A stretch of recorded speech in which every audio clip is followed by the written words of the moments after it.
Hello everyone and สวัสดีค่ะทุกคน So I'm here to make recording for you about the thing that we didn't cover. I also uploaded the assignment answer, okay, on Mango. It's about our first topic, chapter 3, consumer behavior, your first homework, okay, with the solution, all right? So I showed you two methods, okay, to solve the problem. The first one is MRS method, okay? And then it's a Lagrangian method, okay? Please take your time and review, learn it, okay? So you have to know how to solve it by Lagrangian method, okay? All right? So please review and learn by yourself. If you have any question, you can come and talk with me, okay? Let me continue. Last time we talked about the income and substitution effect for a normal good, okay? For a normal good.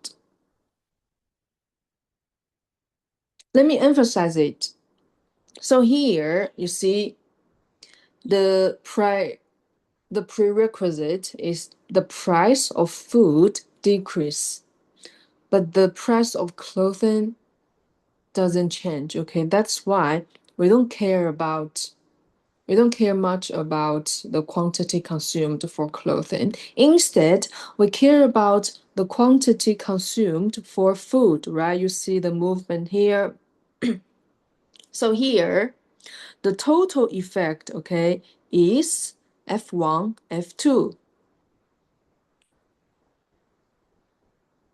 So F1, F2 is the total effect. I'm gonna use TE. And then we decompose the total effect into substitution effect and income effect, okay?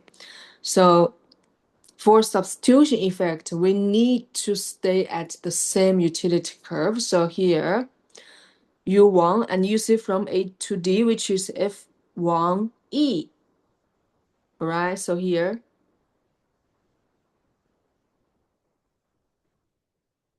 F1E is the substitution effect, right? And then income effect is from D to B, which is EF2.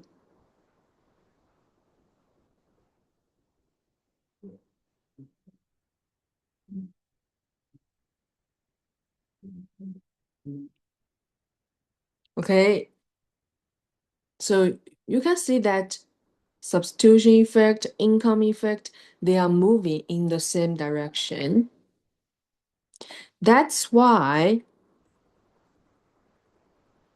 we have a very large total effect, okay? Let me log out my line, otherwise there are many notifications. Okay, so here I showed you. And the first step, always the price change, okay?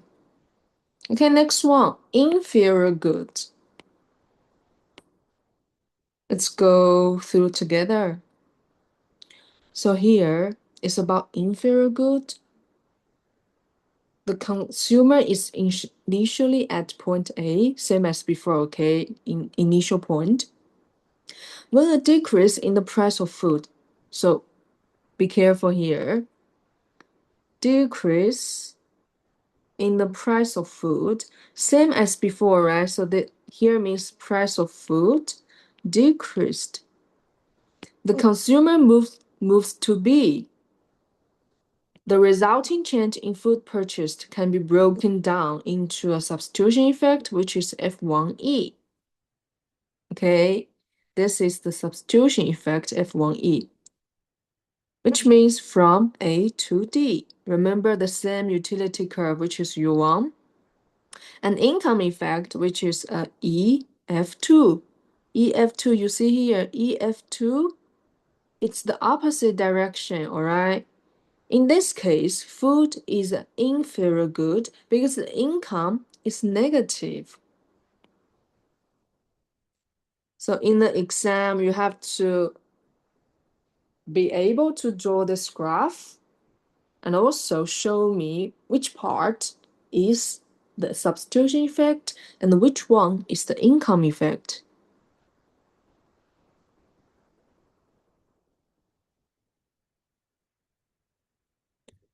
However, because the substitution effect exceeds the income effect, because you see here, substitution effect is quite large and income effect is quite small. That's why the decrease in the price of food leads to an increase in the quantity of food demanded. So you see the total effect here is increase as well. So basically, this sentence is describing the total effect, okay? Let me show you how to draw it. Same as before, okay? The price of food decreases, okay? This is the condition, like this is the condition. And then we need to draw the graph. I'm thinking about I just copy this one. And then I'm gonna modify it.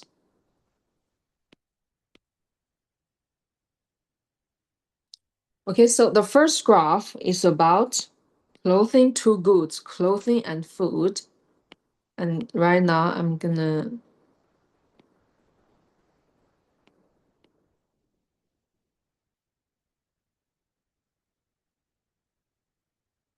erase.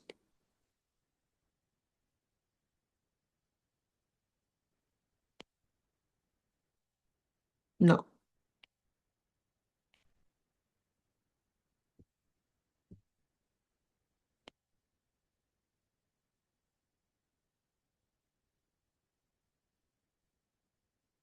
All right, let me draw the x-axis.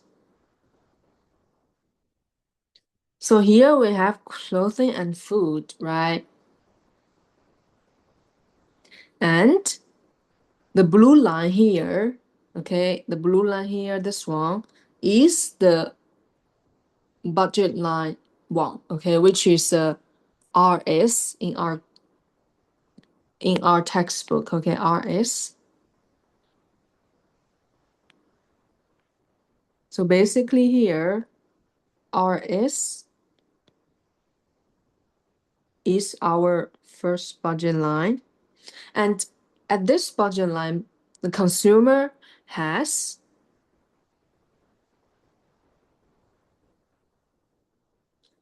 utility level 1, okay, which is U1, the indifference curve.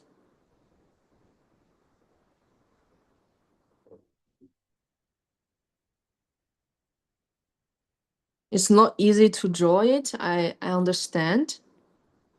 Okay, this is U1. With the budget line 1 and U1, the consumer is initially at point 1. So we're point A, right? Point A. And at point A, he consumes F1 amount of food, okay? And then because of the price of food decreased, right? That means the budget line gonna rotate outwards, right? Rotate outwards. Let me see which color that I use. Okay, the yellow one, I'll follow the, okay. So, because the price of clothing doesn't change, so they start at the same point, but the budget line rotate outwards, okay? This is our budget line 2. Because of the price of food decreases, and now we have a new budget line, which is BL2. With the new budget now, of course, the consumer gonna have a different indifference curve, okay? So here, let's see.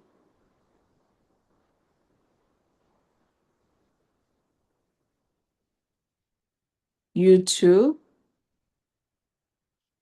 with new budget line and your indifference curve, the consumer right now is at the optimal point, which is B.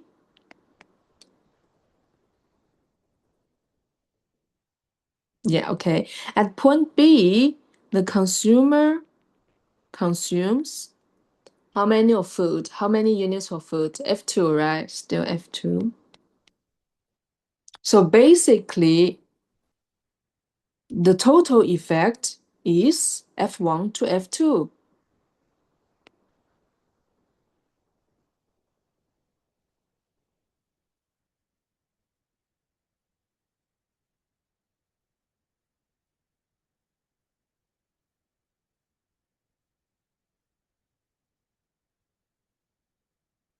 Okay, so here, same. From point A to B, it's the total effect, which is from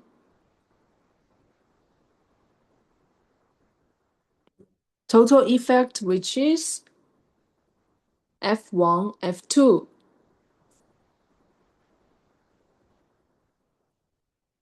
Okay, from F1 to F2. And now we're gonna decompose the total effect into substitution effect and income effect. Remember how we get the substitution effect? We need to draw an imaginary budget line, okay? Parallel to the new budget line, which is BL2. So see here, parallel to BL2, parallel and tangent to the utility one, U1. Okay, let's draw it. Parallel, so I'm gonna use the pink as well.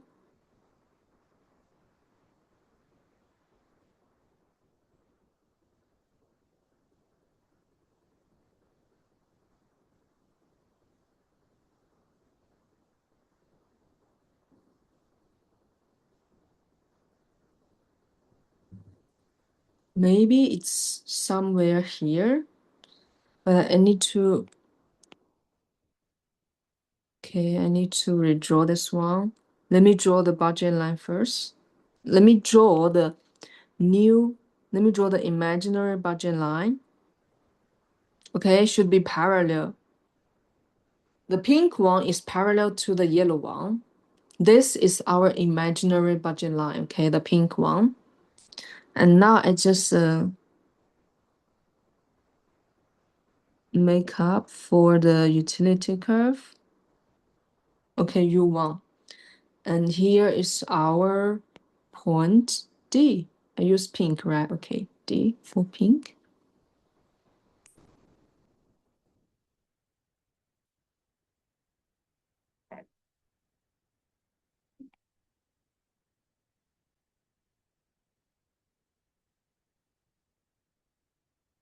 Let me write it down for you. Imaginary budget line.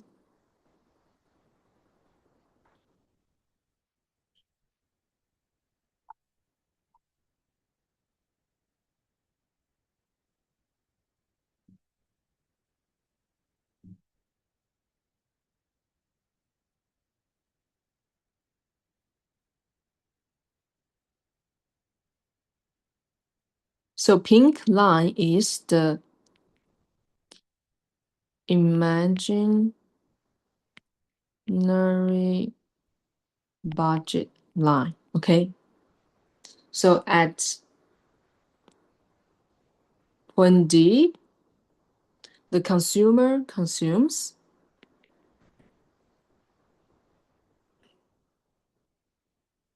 E units of food. Okay, so here the same from A to D because they are at the same utility curve, the same indifference curve, which is U1. So from A to D, which is F1 to E, is the substitution effect, okay?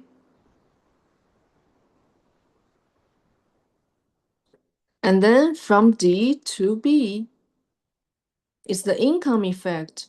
So be careful here, from D to B is the income effect. At this time, the direction is from E to F2, which is the opposite one, okay, E to F2. And then we have total effect here.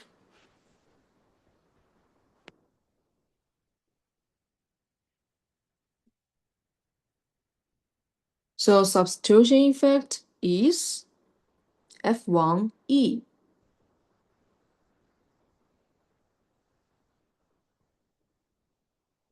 And income effect is EF2.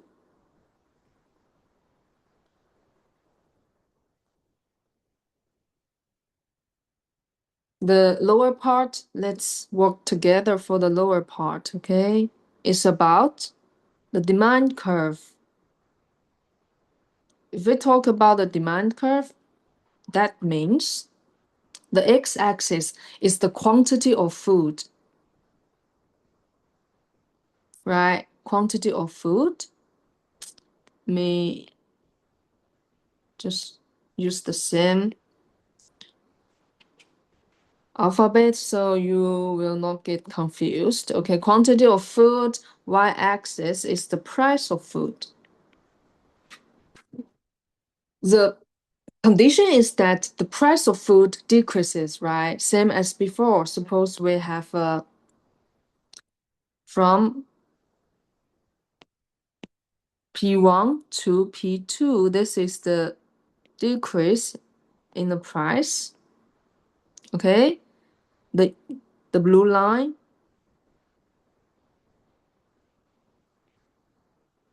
We need a dash line, okay, in order to get the intersection point. And the price decreases, okay, so dash line here. Why I draw dash line here? Because I need the points, the intersection points, okay? Next one, we just match. If we want to draw the demand curve, okay, we just consider the, in this case, we just consider the total effect, okay, F1, F2. So here you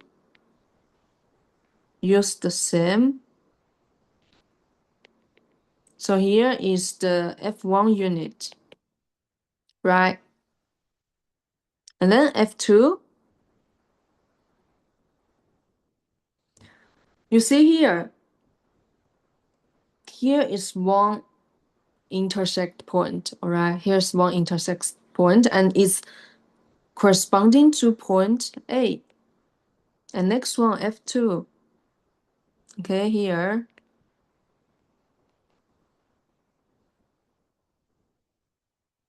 I got another intersect point, which is point B, right? So this is F2.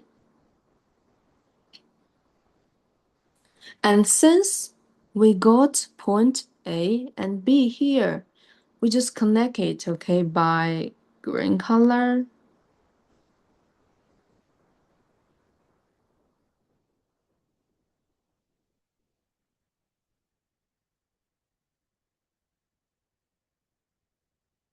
So this is our demand curve for food, okay?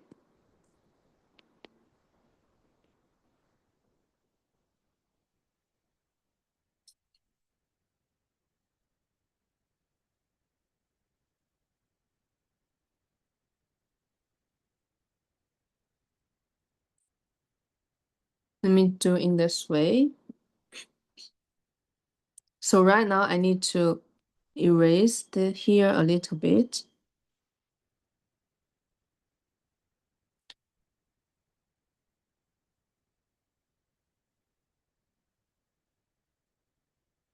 The total effect is from F1 to F2, right? From F1 to F2. This is the total effect.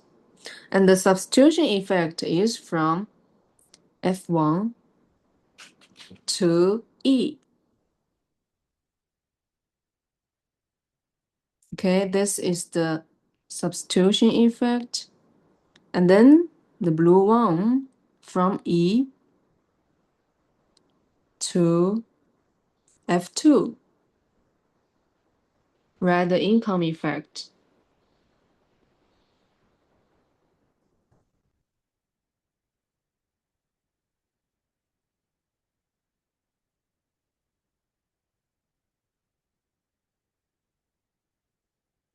This is the income effect. It's totally the same as the graph in our textbook. Okay, so here you see F1E substitution effect, which is quite large here. Income effect EF2, which is the opposite direction, and then we have our total effect. But in this case, because this good is an inferior good, so the total effect is less than the substitution effect. Let's see why.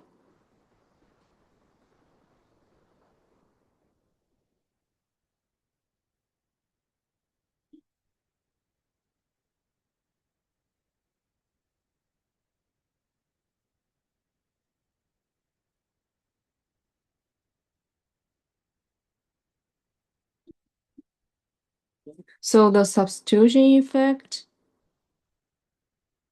which is F1E, here is increase, okay? It means always positive because cheaper food, okay? Remember the price of food decreases, okay? You always buy more regardless of good type. For the income effect is E to F2. In this case, for inferior good, this one is decrease, all right? Which means leftward. Reversed, being richer because the price of food decreases. Actually, you have more purchasing power. Means being richer makes you want less food. So it's inferior. And then the total effect, which is F1, F2. Still increase, but by less. Also, I'm gonna use a smaller arrow. Okay, still increase.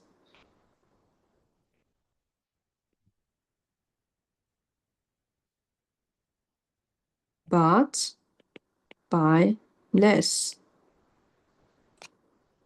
This is for inferior good. Let's compare. Let's compare those two goods, okay? Normal good and inferior good.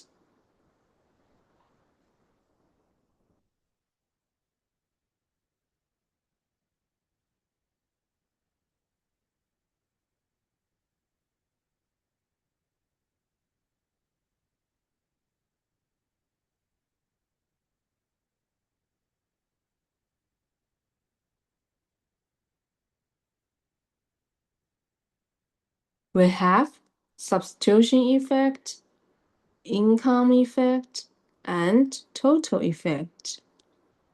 And the demand curve, the shape of the demand curve. So here's normal good, the first type, and inferior good.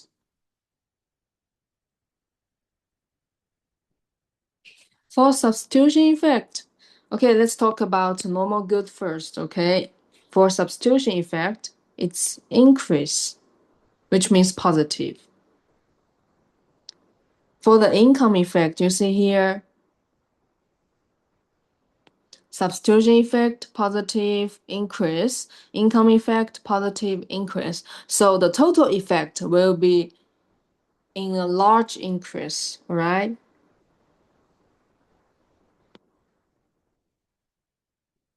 So the total effect is large increase.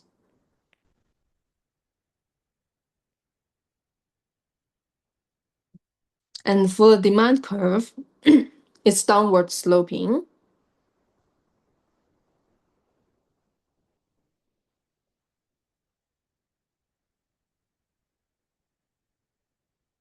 opposite one, the inferior good.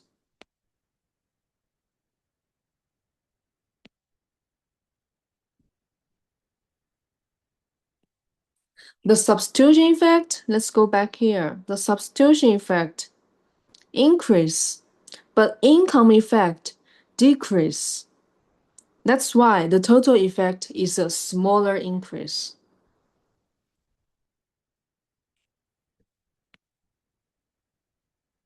Okay, substitution effect increase, income effect negative, which means decrease. So the total effect is a smaller increase.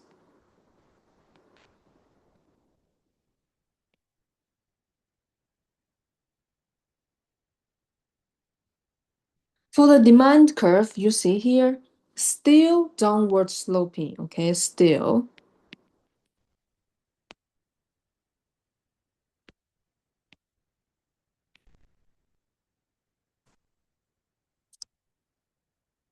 For inferior goods, the two effect, substitution effect and income effect, fight each other. And the result is that substitution wins, okay, substitution wins. So demand still slopes down. Here, let's move on. We have our special case, which is Giffen good. What does it mean? Let's see the definition. Giffen good, good whose demand curve slopes upward because the negative income effect is larger than the substitution effect. Okay, be careful, guys, here. Slope upward. Let me explain this figure to you, and then we're gonna draw it next Monday in class, okay? So you guys need to show me how to draw the substitution effect and the income effect for a given good, okay? Same like here, you need to show me two graphs, two figures, the upper one, and then how to derive the demand curve for a given good.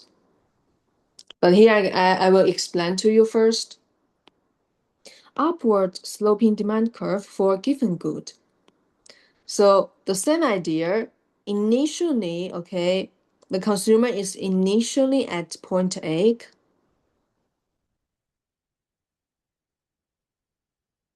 But after the price of food falls, okay, so here we have the same price of food falls, moves to B and consumes less food, okay? Because the income effect F2, F1 is larger than the substitution effect EF2, so the decrease in the price of food leads to a lower quantity of food demanded.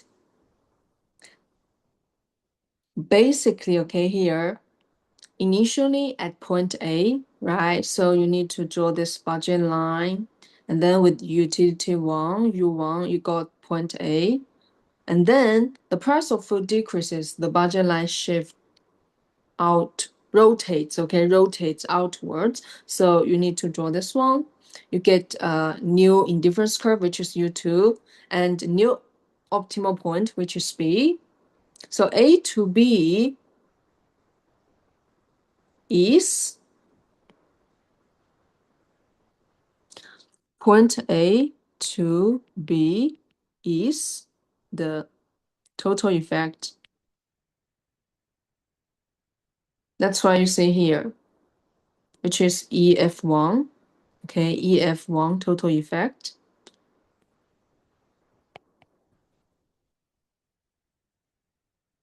Don't get confused, okay? So here means total effect. Here it means from point E to point F1. And then you have substitution effect, which is from A to D.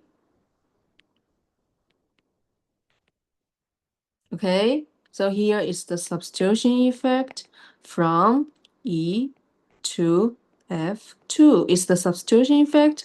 And then we have from D to B, point D to point B, which is the income effect, okay, with respect to F2 to F1.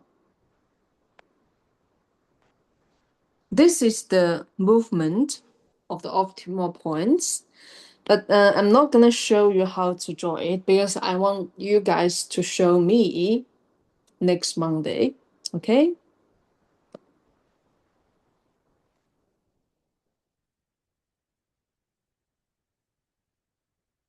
This one for your rating. And here, next one, let's talk about the difference between Marshallian demand and Hicksian demand. What is Marshallian demand? An individual demand curve shows the relationship between the price of good and the quantity of that good purchased by an individual, assuming that all other determinants of demand are held constant. We call this Marshallian demand or uncompensated demand.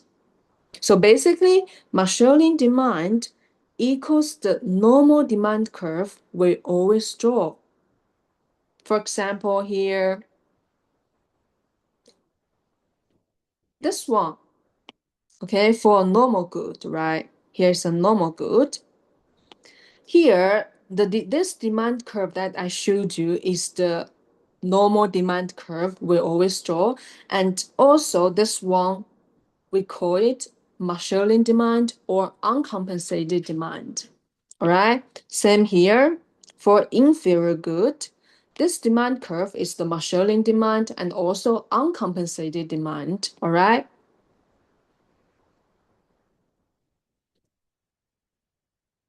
Next one. So you see the graph here. As the price of X falls from Px prime, Px double prime, Px triple prime, the quantity of X demanded rises, okay? X prime, X double prime, X triple prime, all right? So basically here, the budget line rotates outwards. And then you have different utility difference curve, okay? U1, U2, and U3, different optimal points. Here you consume X1, here X2, here X3. So here actually is X1, right? And then X2, X3. And then we have a downward sloping demand curve, okay? So here is the normal demand curve that we draw, which is Marshallian demand. So next one is Hicksian demand. What is Hicksian demand? As the price of X falls, okay, it's assumed that nominal income is held constant as the demand curve is derived. Real income rises as the price of X falls. The individual moves to a higher indifference curve. So the actual level of utility varies along the demand curve. Okay? Let's see it again. An alternative approach holds real income or utility constant while examining reaction to changes in price of X. The effects of the price changes are compensated so as to force the individual to remain on the same indifference curve. Okay, so here for Hicksian, basically we force the individual to remain on the same indifference curve.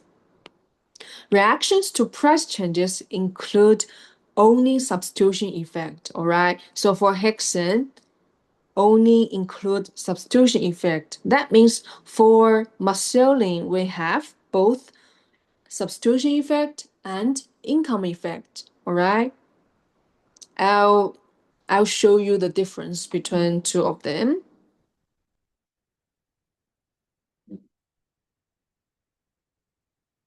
Okay, here is also about Hicksian demand. A compensated or Hicksian demand curve shows the relationship between the price of good and the quantity purchased, assuming that other prices and utility are held constant. All right, so let's compare. We have Marshallian demand and Hicksian demand. We also call them, for Marshallian, it's uncompensated demand. For Hicksian, it's compensated, all right? What is held constant? So for Marshallian, it's the income. Income holds constant. For Hicksian, it's the utility, all right? We want to maintain the same utility before.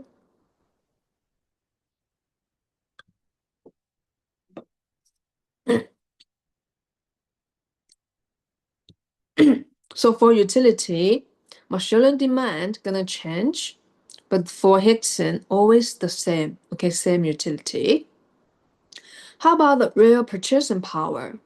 For Marshallian, the real purchasing power changes, but for Hicksian, adjusted to stay on the same indifference curve, okay? Basically, it's U1.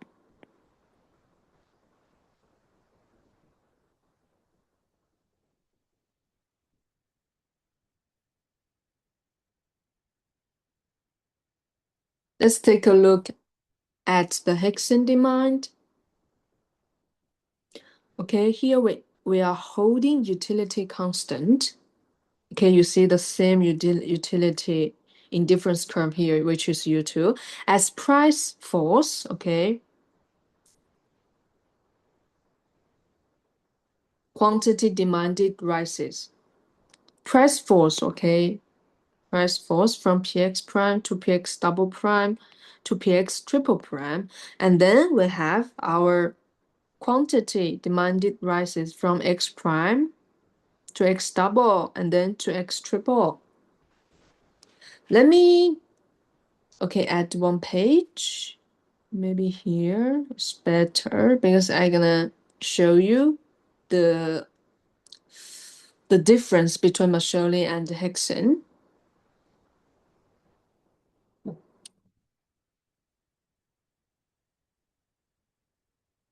Okay, so M means Marshallian demand. H means Hicksian demand, all right?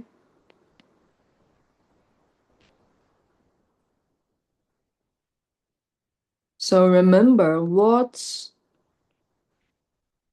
held constant. And then what's allowed to change.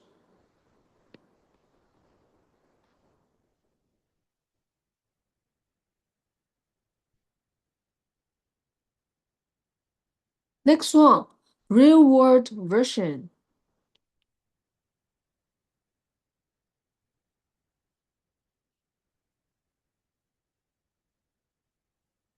Captures what? So for Marshallian demand, what's held constant? The money. Okay, the nominal income.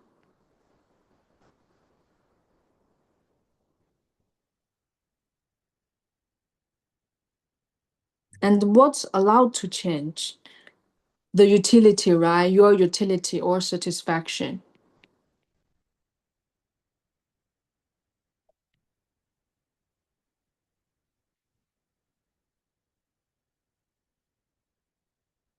And the real world version, yes, this is what we actually observe.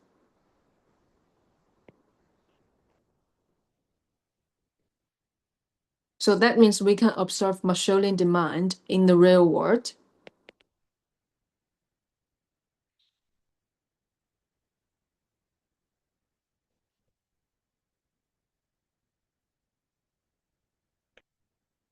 It captures both substitution effect and income effect, okay? But for Hicksian demand,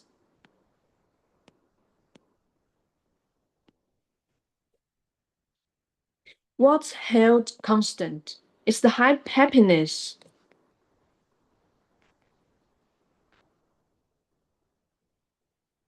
which means utility. And what's allowed to change is your income. And can we observe it in the real world? No. Because remember, we need to use the imaginary budget line in order to get the substitution effect, right? That means it's from our imagination. So actually, it's a hypothetical thought experiment.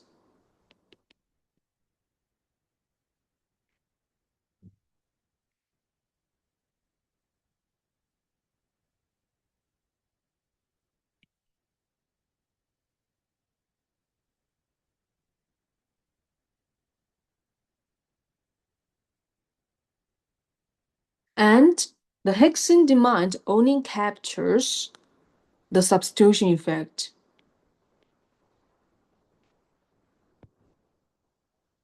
Okay, so I think I'm done here. All right, let me mark it. Today is 11 July 26. Okay, I'm done here. Please review, okay, the thing that I talk about in this video recording, right? Inferior good, okay, how to draw it, and what is given good, okay? And you're gonna show me how to draw it later, and then the difference between Marshallian demand and Hicksian demand, all right? Please review it. So have a nice weekend. I know that even you have to see my recording, but anyway, so see you next Monday. All right. Bye bye, guys.